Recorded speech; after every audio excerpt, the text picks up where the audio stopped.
Shot by Steel Cannon. Plug, make sure to suck it on. Cash, sipping that styrofoam. Aim at my target and lock it on. Glock on my PSD buzzes on. Hard to move faster. Put your brain on the floor, that's posse, yeah. Got dread like a roster. They fuck around, think I'm a shot to.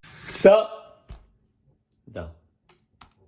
Sometimes the truth is stranger than fiction, and today we're going to look at 3 stories that demonstrate that. But before we get into today's stories, if you're a fan of the strange, dark, and mysterious delivered in story format, then you come to the right channel because that's all we do, and we upload 3 or 4 times every week. So if that's of interest to you, the next time you're in a very crowded parking lot and you see the like button driving around looking for a spot, flag them down and point to your car suggesting you're going to leave, and then go to your car and stand there fumbling for your keys for a few minutes, and then just walk away. Also, please subscribe to our channel and turn on all notifications so you don't miss any of our weekly uploads. All right, let's get into today's stories. First time watching his videos. Hopefully it's not the last time. But I got recommended. I got requested to react to this a couple of times. So his videos must be good, you know? So, you know, I'm all up for some horror stuff, so let's get it.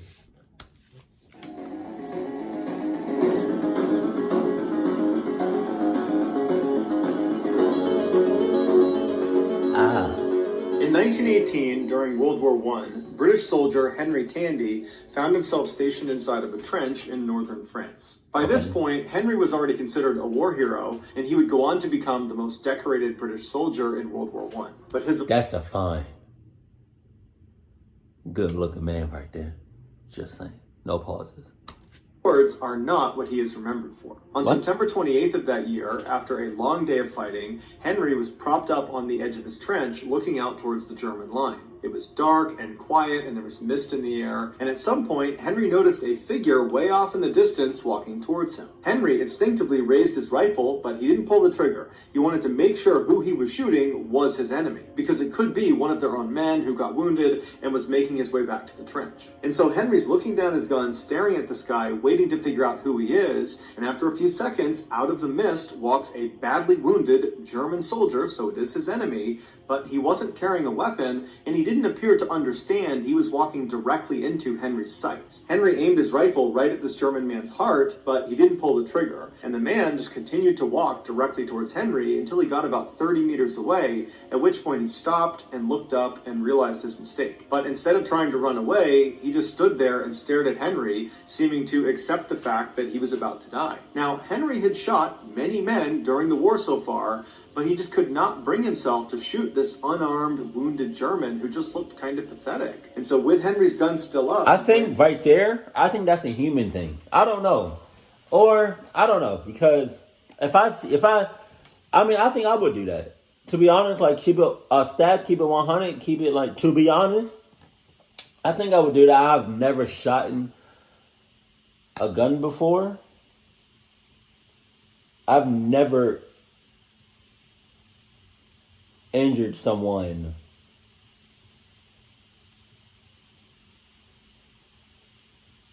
I don't know how to say on purpose. That's cap, because I mean, look, right, what I'm trying to say is, if I see somebody that's already in pain, I'm going to feel some type of way. It depends, though. But I see where he's coming from.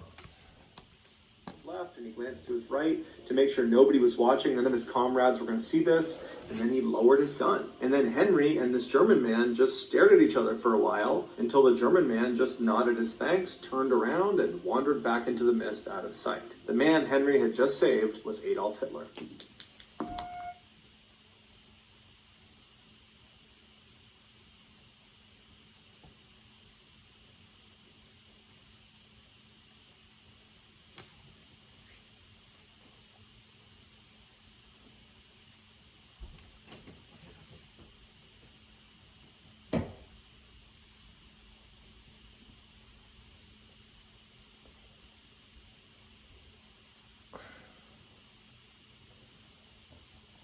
I'm shooting the clock out of him.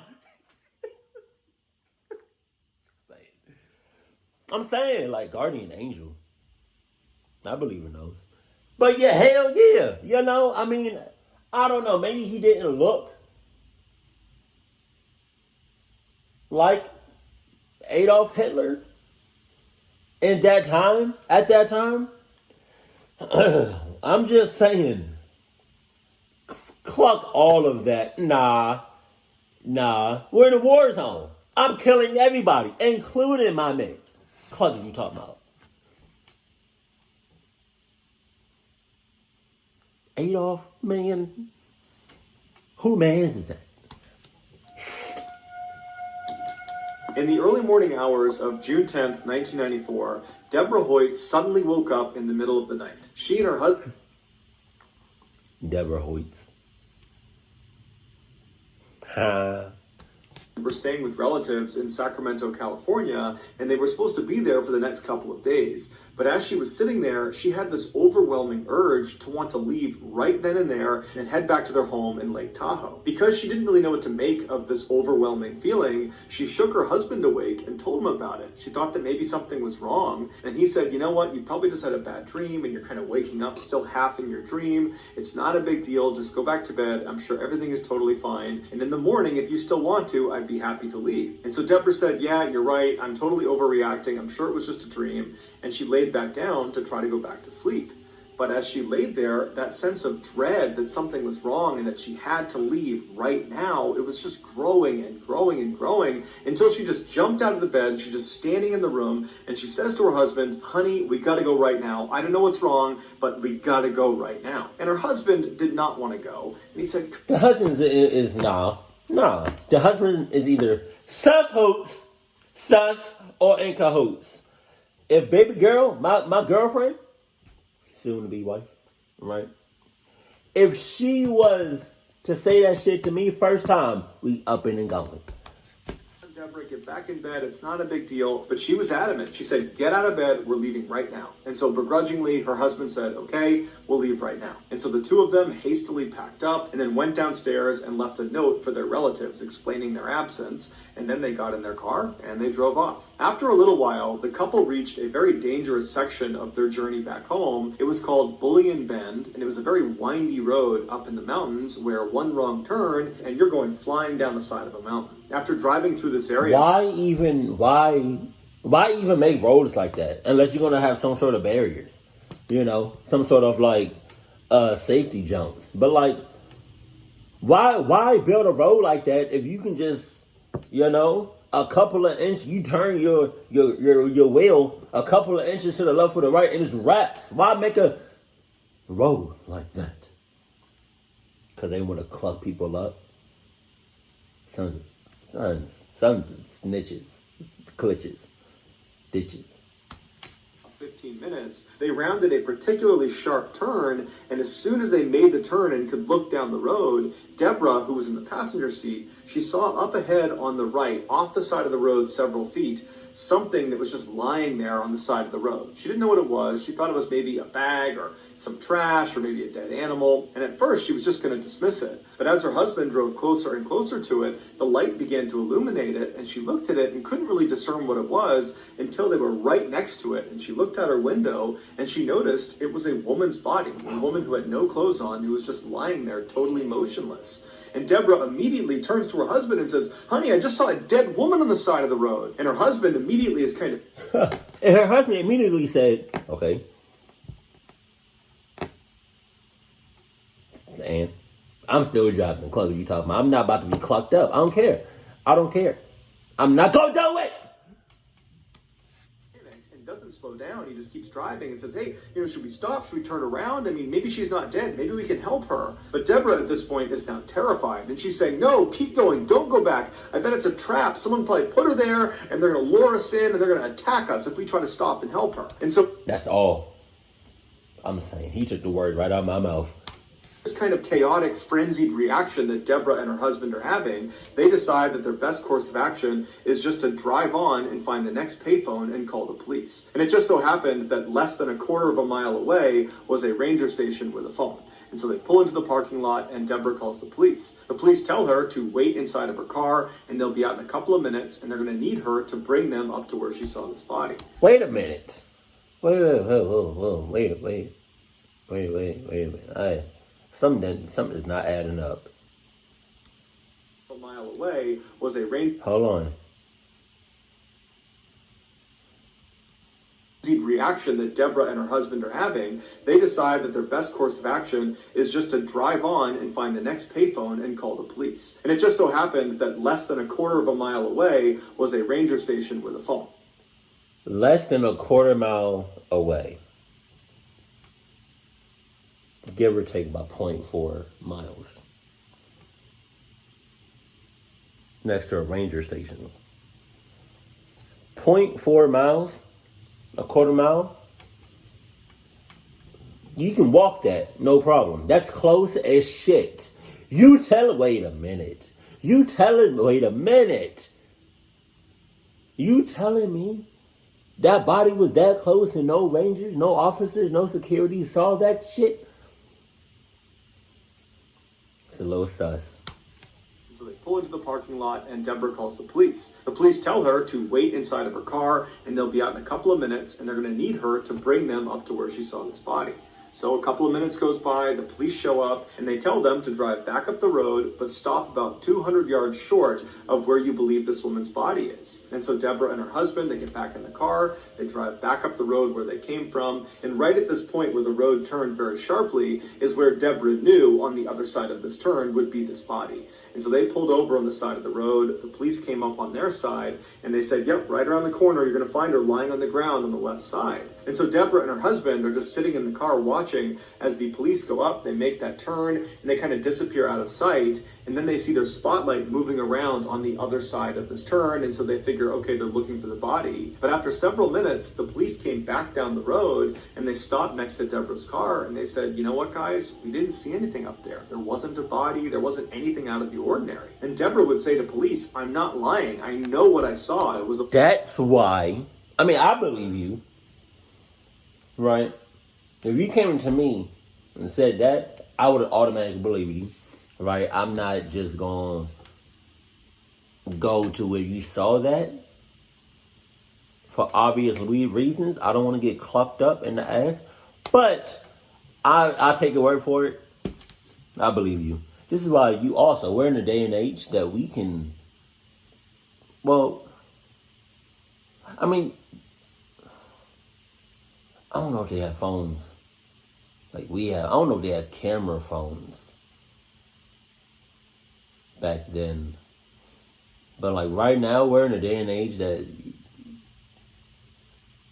you should take a picture or a video, or you could have just taken a picture as your husband was driving past. Woman's body right there in front of me. I know it. It's right over there. And they would tell her that we believe you, but we can't do anything because there's nothing up there. And so they told Deborah and her husband to just head home, and they did. After Deborah and her husband took off and were gone, the two responding officers drove back to their police station, and once they were inside, they began speculating about what Deborah might have seen. And as they were talking, another officer came into the station, a guy by the name of Rich Strasser, and he overhears them, and he goes over, he's intrigued, and he asks them, what happened? What did you see? And they explained to him that this woman, Deborah, had spotted a supposed dead woman's body up on Bullion Bend. And as soon as he heard Bullion Bend, Rich remembered that just a couple of days ago, they had received a missing person report of a young woman named Christine Skubish and her young son named Nick, who had gone missing, and the last place they had been seen was up on Bullion Bend. And so Rich wondered if maybe there was a body up there and maybe it was Christine's. And so the next morning, Rich got up early and he headed out to Bullion Bend. And when he reached the exact spot where Deborah had claimed to have seen this dead woman's body, he found a children's shoe. And so he stopped his car, he got out, he picked the shoe up, and he's looking around and he's looking for anything else that's out of the ordinary, but there's nothing on the road, there's no skid marks, there's no other debris, there's no other clothes, there's nothing. And so he walks over to the guardrail that overlooks this very steep embankment, and he looks down the other side, and at first all he sees is just trees everywhere, but as he's looking, he thinks he sees more clothing farther down the mountain.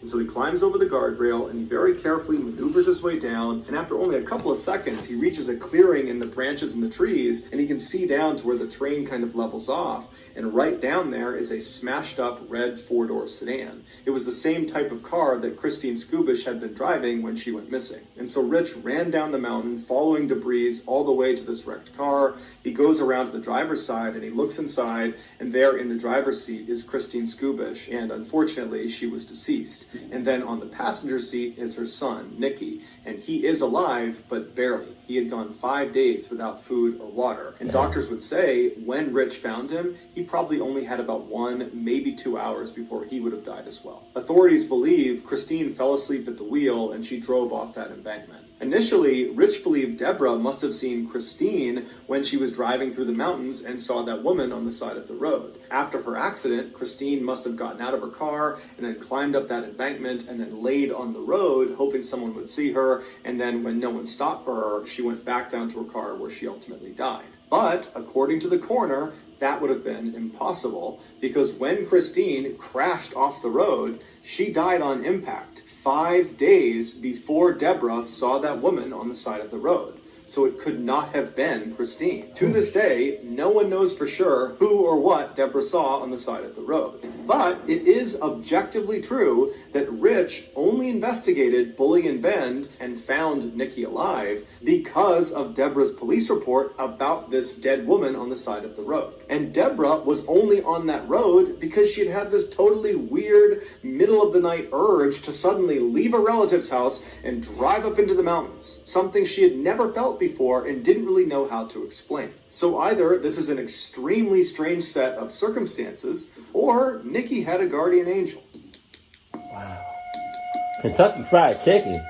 In early 1983, residents of the Cranley Gardens apartment complex in North London began complaining about their drains being clogged up. Initially, their landlord was dismissive and said, "Oh, it's just an old building, it's old plumbing, and that's why it's slow." But eventually, the landlord conceded and asked a plumber to come out and have a look. And so, on the evening of February 8th, an experienced plumber named Mike came out to Cranley Gardens, and after learning what the complaints were, he went around to the side of the building and he opened up a drain cover to have a look inside. As expected, when he shined his light down, he saw wads of hair and napkins and other things kind of mashed together, clogging up the pipes. And so he reached in and he began pulling this stuff out and putting it in a bucket right next to him. And then after he had cleared the majority of the obstruction, he reached his arm all the way into this pipe to feel around to see if there was anything in there that he just couldn't see. Oh my God. At some point, as he was reaching, when his arm was almost completely into this pipe, his hand hit a major blockage. And so he moved his fingers around to try to feel what it was, but he couldn't. Oh, God.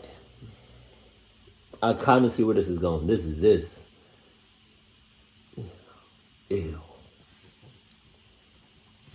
Something that was fairly soft, but there were some hard things inside of it, like sticks or rods. So he grabbed a handful of this blockage and he pulled his arm back out of the pipe. He opened his hand, and what he was holding looked like ground meat, but it wasn't any meat he had ever seen before. And inside of this fleshy substance looked like little bits of bone. Now, Mike had cleared many pipes before, and he had never seen meat be the reason for a blockage. And so this whole situation just seemed really strange, and he decided, it's late, I'll just come back tomorrow with my supervisor so he can see what this is too. So Mike puts the cap back on the drain pipe, and he walks out from behind the building back out towards his truck parked on the road, and as he's walking, 2 of the residents of this complex come out, and they say, "Hey, did you fix the blockage? What was it?" And Mike would say no, he hadn't, and then he just kind of blurted out that there was meat in the pipes. That was what was causing the blockage. And then one of these 2 residents says, "Well, I bet people are just flushing their Kentucky Fried Chicken down the drains. That's what's causing it." Nah. Either the people that live in that specific house or somebody or one of the residents is on some cluck shit. Mike looked at him and Oh my God. I feel like, I hope that's not humans. "Yeah, maybe." And then he just turned around, got in his truck, and he drove away. Early the next morning, Mike and his supervisor came back to Cranley Gardens, and they went around to the side of the building. They undid that cap, and then Mike reached down inside, expecting to feel this blockage, but where it should have been, there was nothing. Somebody had cleared the pipes. And so Mike and his supervisor are looking at each other, and Mike is like, there's no way that cleared on its own. Someone had to have come out here and cleared it, but I don't know why they would have done that and still had us come out. But the men decide, you know what, maybe by chance it did just kind of slip through and cleared itself, so let's just continue the process and make sure each of the apartment buildings, their individual pipe is unobstructed.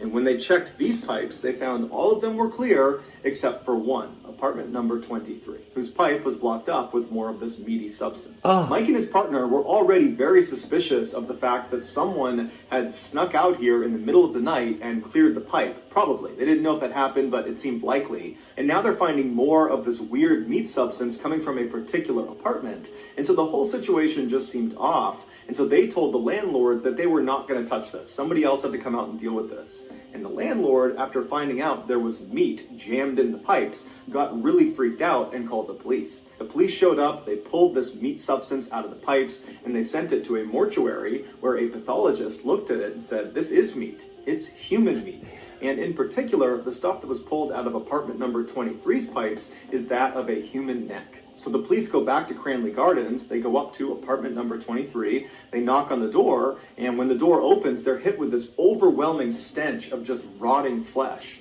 And standing in the doorway of this apartment, the owner of the apartment, is this guy who's in his late 30s, early 40s, who introduces himself as Dennis Nielsen. And they say, hey, Dennis, can we have a look around your apartment? And he says, you know, why? And they say, well, we found human remains in your pipes. And Dennis immediately says, oh my goodness, I can't believe that. That's horrible.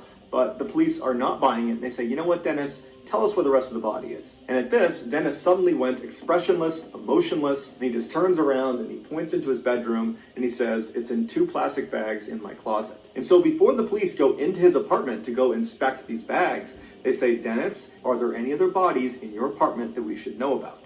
And Dennis sighs and looks up to the ceiling and says, yeah, there's about 15 or 16 here. It's a long story. It goes way back. I'd love to tell it to you, get this off my chest, and I'll do it at the police station. So after Dennis was arrested and brought to the station, he told them his horrible story. It had all started 5 years earlier in 1978 when Dennis was 33. He was at a pub having some drinks by himself when a teenager came into the bar and attempted to buy an alcoholic drink, and he was denied service. And so Dennis pulled him aside and said, hey, I'd be happy to give you a drink at my apartment. It's right down the road. And the young man, whose name was Steven, was very excited about this and said, great, let's go. Once they arrived back and they were up in Dennis... That was, what was his name, Steven? So there's a bunch of kids in his ceiling. I don't know the reason why all them kids, I don't know if they're all kids, but why all them people went to a stranger's building. But that's hella sus. That's on them. I'm not saying all of them did that, but at least that one kid that he's talking about, that's his fault. Why the fuck would you go to somebody's house that you don't know whatsoever over a drink? I'm sorry, and I'm so sorry, but he deserved that. The pair had lots of drinks, and they were having fun and laughing, and then at some point, the pair climbed into bed together. The next morning, when Dennis got up, his new friend, Steven, was still sleeping right next to him. And he had this sudden, overwhelming sense of dread, because he knew as soon as Steven woke up, he would see this as a one-night stand, and he would just leave. He would not stick around and remain friends with Dennis. And Dennis just did not like that idea. He wanted Steven to stay. And so he looked on the ground next to the bed, and he saw the necktie that Steven had been wearing was on the ground. And so he got on the ground, he grabbed the necktie, he fashioned it into a noose, and then he climbed back on the bed, got on top of Steven's chest, and he looped the tie around his neck, and then he pulled it as tight as he could. And as soon as it was tight, Dennis would tell police that Steven came alive. And he began reaching for his neck and kicking Dennis as hard as he could, but he just can't get it off. And at some point, Dennis said Steven just seemed to give up. He looked up at Dennis and knew he wasn't going to get this off and that Dennis was determined to kill him. And so Steven just allowed himself to go limp, and then he slouched over. And as soon as that happened, Dennis said he relaxed. But as he's looking at Steven, he realized he wasn't dead. He was just unconscious. And so Dennis goes into the kitchen and he gets this huge plastic bucket and he fills it up with water and he sets it in the middle of his kitchen floor. And then he gets a bunch of kitchen chairs and he lines them up like a table right in front of this bucket of water. And then he drags Stephen's body into the kitchen and he lays him on his back on these chairs, but makes sure his head is not resting on the chair. His head is kind of dangling off the back of these chairs. And then he grabbed that bucket of water and he slid it right underneath Stephen's head. And then Dennis got on top of the chairs, on top of Stephen, and then he pressed the young man's face straight down so his head went backwards until his mouth and his nose were under the water. And Dennis held him like that until Stephen regained consciousness, but again, he didn't fight it. He knew he was doomed. And after several minutes, the bubbles stopped coming to the surface and Stephen was dead. Dennis pulled his victim off of the chairs, he brought him into the living room and he sat him on a chair. And then Dennis went into the kitchen and he made himself a cup of coffee and he smoked some cigarettes. And then he just stood. God damn it. Oh. He's like that. Dennis is like one of them, he's like that one guy off of that show called You, where he just, he kills people, or his partner at the time, and then just casually goes about his life as if it's just cool. Oh. That's crazy. That's a psychopath.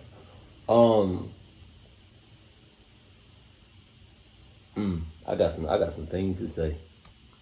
Away and looked at Stephen's body. And he would tell police it was a very bizarre experience because Stephen still looked like he was alive. In fact, Dennis would try talking to him as if he was going to talk back, but obviously he didn't. At some point, Dennis realized, the life he had before he killed Stephen was now over. He had a new life and he didn't really know how to handle it.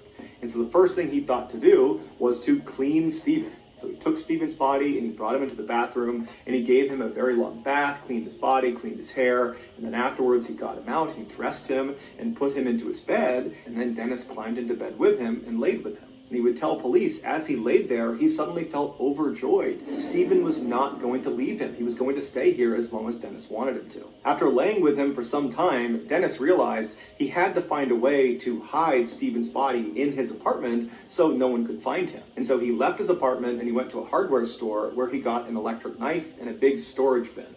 He brought them back to his apartment, and as he was about to cut Stephen up, he just couldn't go through with it. So instead, he just climbed into bed and took a nap next to Stephen's body. God damn. When he got up again, he moved Stephen's body onto the ground in his living room and covered him with a blanket. And then he went and made dinner and then sat in his chair in the living room right next to this body on the ground and watched TV for a while. When he was done watching TV and eating, he looked at the body on the floor and realized, he really hadn't made any progress in terms of hiding him somewhere in his apartment. And that's when he remembered he had a loose floorboard in his apartment. And so he went over to the loose floorboard, he pulled it up, and he saw there was a space under the floors. And so he pulled a couple more boards up, and then he grabbed Stephen's body and he attempted to force him down into this space. But by now, Stephen's body had begun to stiffen up from rigor mortis. Specifically, his arms were outstretched like a Y over his head. And so as Dennis is trying to force him down in there, his arms were not allowing him to go down into that small space. So Dennis took Stephen's body and he propped him up against the wall in his bedroom. So the body is against the wall, rigid, standing up with its arms up over its head, and Stephen's eyes were still open. Oh. After that, Dennis just got in bed and fell asleep. So all night, this corpse is staring at Dennis in his bed. And then the next morning when Dennis got up, there was Stephen still up against the wall with his hands in the air looking down at him. Dennis grabbed Stephen's body and put it on the ground, and he began yanking and jerking and pulling on each of Stephen's arms until they were pinned down by his side. And then after that, Dennis started working on his legs and his hips, and he began contorting him until he was small enough that he could pack him down under his floor. And then once he was under there, he just put the boards on top and went about his daily life. And for the next couple of days, he totally forgot about Stephen. But a week after putting him under the floor, Dennis decided he missed Stephen and he wanted to see him again. And so one night he opened up the floorboards, he looked down, and there was Stephen, and Dennis would say it looked like he was dirty. So he pulled him out of the floor and he gave him another bath. And then after he had cleaned Stephen, he pulled him out of the water, he dried him off, and he put him in the chair. And then Dennis took a bath himself in the same water he had just... Oh my God, that's gross. to clean Stephen. After a long soak in this tub, Dennis finally got out. He toweled himself off, he redressed Stephen, and then he forced him back onto the floorboards and covered him up again. And he would remain there for the next 7 months. God damn! He finally decided to dispose of him by burning him in a bonfire outside of their apartment building. And then after the body was completely incinerated and gone, Dennis remembered thinking, I can't believe I just got away with murder. And so he would do it again and again and again, killing at least 15 young men from North London, all by strangulation or by drowning or a combination of the two. And after he killed them, he would keep them stashed in his apartment for months at a time. In his closet, in his cabinets, in his bed, under the floors, all over his apartment, he had these bodies. And while these bodies were in his apartment, he liked to periodically take them out to spend time with them. He would tell police he found corpses to be beautiful. He was fascinated by them. But eventually, in 1983, he had so many bodies stashed all over his apartment. So if he's fascinated by human corpses, why not just be one of them people that takes care of dead bodies? Yeah, I think, isn't that a job? I'm pretty sure, yeah, that's a job. I don't know what it's called. That's a job.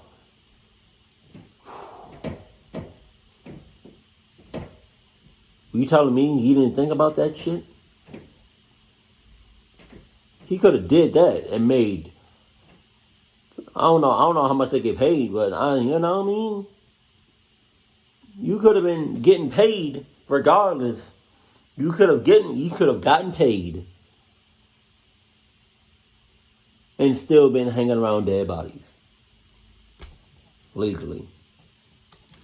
He really needed to expedite getting rid of them. And so he began cutting them up and trying to force them down his drain, which eventually clogged the pipes. And so when Mike the plumber showed up and discovered this meaty substance in the pipes, and Dennis overheard him talking about it, that night after Mike was gone, Dennis had gone outside and attempted to clear the rest of the remains from the pipes. But he wasn't aware there were still remains stuck in the pipe that led to his specific apartment. Dennis Nielsen confessed to killing 15 young men and attempting to kill at least 7 others, and he was sentenced to life in prison. Dennis never showed any remorse, nor did he show any desire to want to be free again. He actually said he deserved to be in jail for what he did. In 2018, Dennis Nielsen would die in prison at the age of 72. So that's going to do it, guys. If you found the secret in today's video, let us know in the comments what it is and where you found it, so give us the timestamp. And if you're the first to do that, we will pin you at the top of the comment section.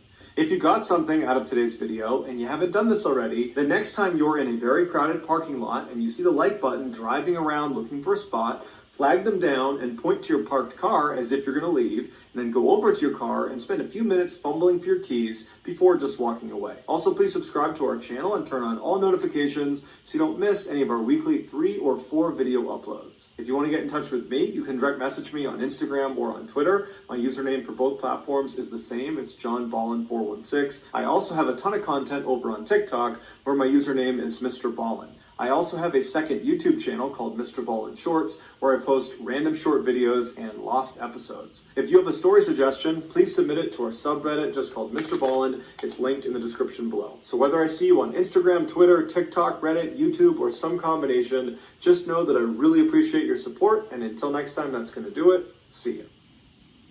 Okay, so here's my thing. The first story.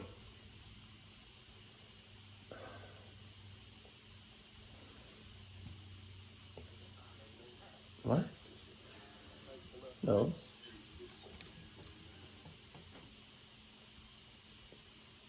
Right? First story. Adolf Hitler. I'm killing him. I'm gonna give cluck. I'm killing everybody. Right?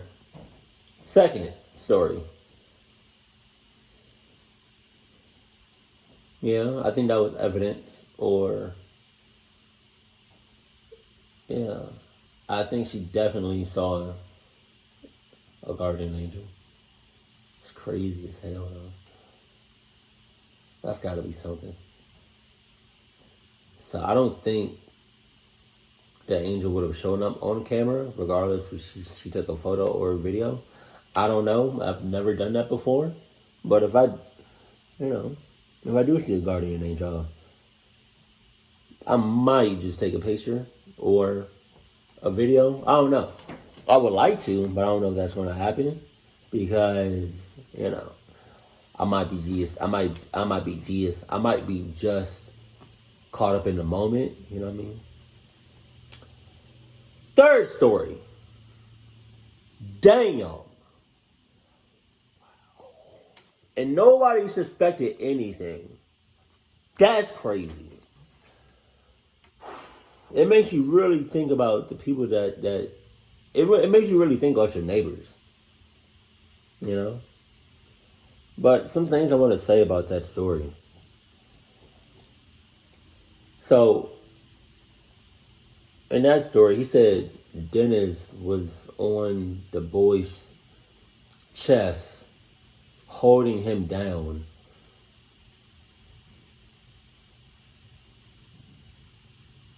On some chairs. And his head was in the water.